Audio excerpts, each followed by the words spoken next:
Buenas tardes, alumnos. Vamos a tratar de hacer una clase virtual con la teoría del fuego.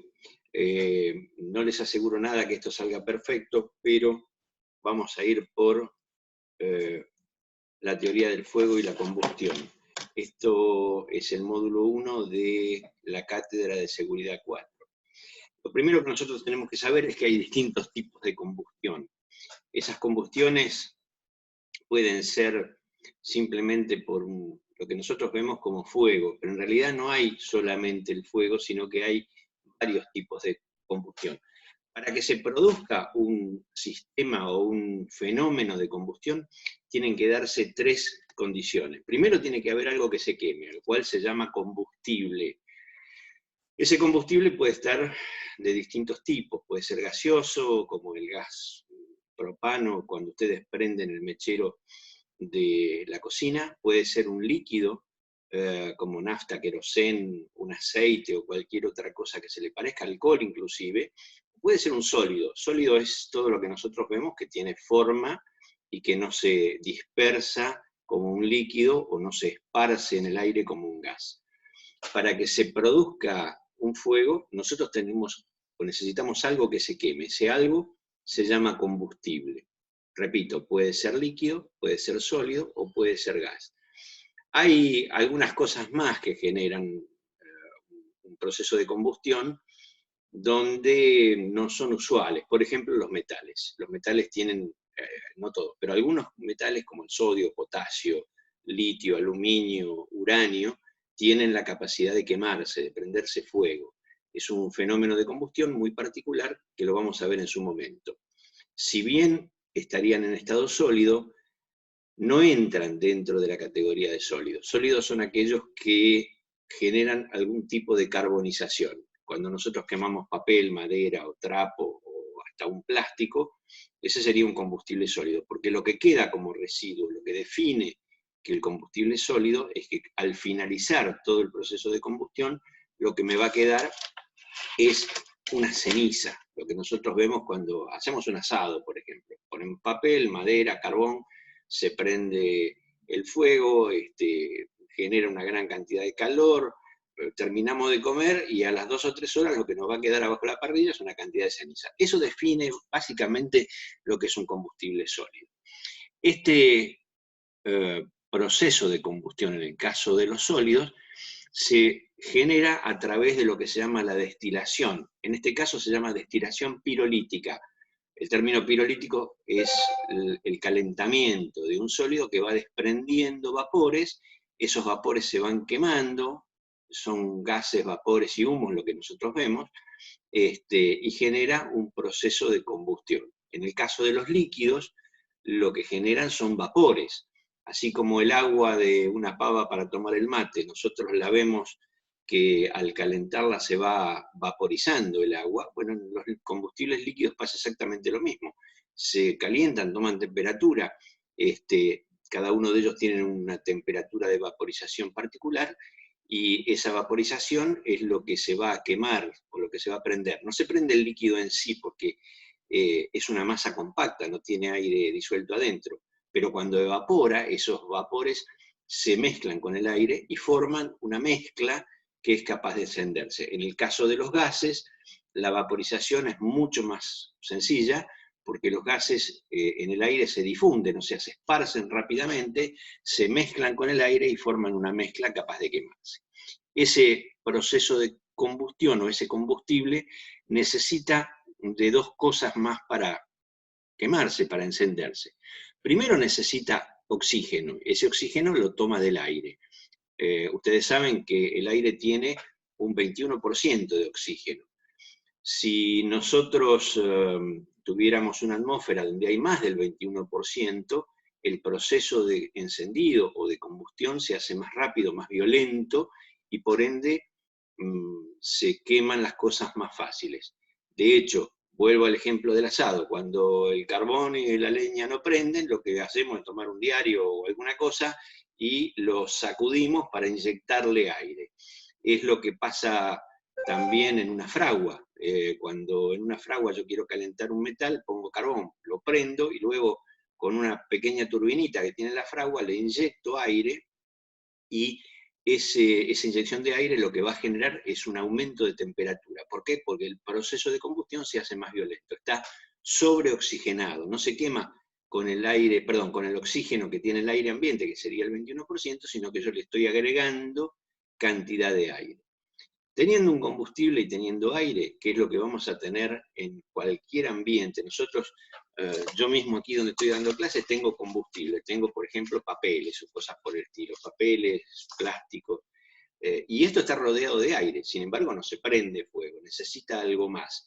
Ese algo más estaría dado por un algo que le aporta calor suficiente como para prenderse. Por ejemplo, la llama de un encendedor, un fósforo, un cigarrillo abandonado, un cortocircuito, una chispa, un algo que le aumenta o le suministra cantidad de calor suficiente como para que el oxígeno más el combustible más esa fuente de calor generen un fuego. Cuando se produce lo que se llama la ignición, que aquí lo vemos en este apunte, en esta diapositiva, se va a producir un fenómeno que enciende, y ese encendido se va a mantener. Esto normalmente se representa a través de una figura muy simple, que es el triángulo del fuego, el triángulo de la combustión, donde yo tengo un combustible, una cantidad de aire y un elemento que aporta calor. La suma de esas tres cosas es lo que me va a producir un proceso de combustión.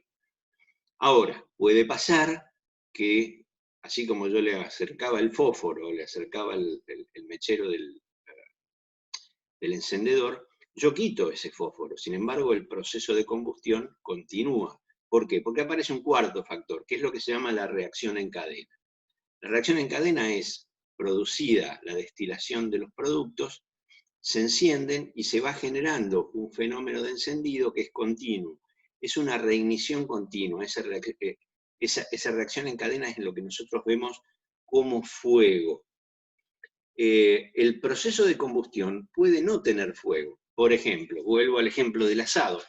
Nosotros teníamos un fuego, se calentó el carbón, se calentó la madera, se calentó el papel, se prendieron, empezaron a destilaron los vapores, esos vapores se fueron quemando, se fue quemando todo el carbón y la madera y el papel, con fuego. Sin embargo, en un momento dado el fuego se extingue, desaparece, pero si nosotros acercamos la mano vamos a ver que hay una alta temperatura. De hecho, si nosotros sobre esas brasas pusiéramos una pava para calentar agua para el mate, se puede calentar. No tenemos fuego, pero tenemos un proceso de combustión. Entonces, cuando hay fuego, lo que se está generando en ese proceso químico, con liberación de gas, con liberación de humo, con liberación de calor, es una reacción en cadena. Si lo que tenemos es un fuego latente, como las brasas, es simplemente un proceso de combustión. No hay fuego, pero sí hay temperatura. Terminando con esta diapositiva, cuando ese fuego se sale de madre, o sea, se descontrola, es lo que nosotros conocemos como un incendio, es decir, un fuego descontrolado, que quema no solamente en el lugar, sino que se va esparciendo y va quemando y se va desarrollando a lo largo de todo lo que pueda quemar. Todo aquello que pueda alimentar un fuego es un combustible. Vamos a ver después que hay distintos tipos de combustibles, pero piensen ustedes que todo lo que pueda alimentar un fuego es un combustible. Cuando estoy diciendo esto, les estoy diciendo que no necesariamente esos combustibles se usan para alimentar una caldera, pero sí para alimentar un incendio. Por ejemplo, yo podría tener un depósito con bolsas de azúcar o bolsas de yerba, o en una ferretería tener rollos con sogas, o podría tener lonas, o podría tener elementos que no son para quemar. Nadie se le ocurriría alimentar una caldera con sogas o con yerba o con azúcar. Sin embargo, producir un incendio, que es un fuego descontrolado, esos elementos actúan como combustible. El proceso de combustión es bastante simple. En los líquidos aparece una vaporización, en los sólidos aparece lo que se llama una destilación pirolítica. Destilación pirolítica es un proceso de calentamiento donde un sólido va desprendiendo los vapores contenidos en él. Por ejemplo, ustedes entran a una habitación donde su mamá está planchando y huelen a quemado. No hay fuego, no hay humo, no hay nada visible, sin embargo se huele a quemado. ¿Por qué? Porque el cable de la plancha se recalentó y la goma que cubre ese cable y el tejido, en muchos casos un tejido tipo unilado, cubre ese cable, se están recalentando y está liberando vapores. Y esos vapores se huelen en el aire, pero no hay proceso de combustión todavía. Si eso no se detuviera y siguen calentando lo suficiente, esos vapores se encienden, llega un momento que se encienden, y aparece el principio de un fuego. Si yo no lo detengo, por ejemplo, desenchufando la plancha, eso se sigue quemando y eso se va de madre y se transforma en un fuego. Y ese fuego se transforma en llamas, y esas llamas se produce la reignición continua, y entonces ahí es donde tenemos un proceso de combustión con llamas. En ese proceso de combustión inicial tenemos el triángulo del fuego, o sea, en el cable tenemos el combustible, que es el cable, la goma y la tela del cable, tenemos aire u oxígeno en el medio ambiente de donde se está alimentando, y tenemos una fuente de calor, que es el recalentamiento del cable, que se puede dar por un falso contacto, una mala conexión, porque la plancha está vieja y el cable no soporta más, por un montón de razones. Cuando hay llamas, cuando hay fuego, se llaman llamas de difusión. Esto lo que me está diciendo es que, por ejemplo, en una vela, en el pábilo de una vela, yo tengo una llama de difusión. Cuando esa difusión no es visible, no hay llamas, se llama incandescencia, que es lo que nosotros tenemos en las brasas de un proceso de combustión sin llamas. O sea, ya se quemó todo, lo que me queda es incandescencia. Quedan brasas que están calientes y que si yo las soplo o les agrego aire de alguna manera, es como que reviven, como que empiezan a vivir. Las llamas tienen distintos tipos de... se las clasifica de distintas maneras. Básicamente hay tres. Una son las llamas premezcladas, que son aquellas donde el combustible tiene un adicional de oxígeno. Por ejemplo, en un soplete de oxiacetileno, donde ustedes tienen acetileno por un lado y el aire que se está quemando, que está alimentando la combustión en el momento de que lo enciendo. Luego, cuando abren el oxígeno, la llama se hace mucho más violenta. Tienen una llama premezclada en un quemador de gas, en un mechero, donde la entrada de aire se produce desde abajo de la entrada del mechero y se va quemando, o en una estufa o en una cosa parecida. Eso se llaman llamas premezcladas. Hay llamas que son autónomas, son aquellas que se producen por un fenómeno de encendido donde no necesitan oxígeno. El oxígeno lo suministra el mismo producto.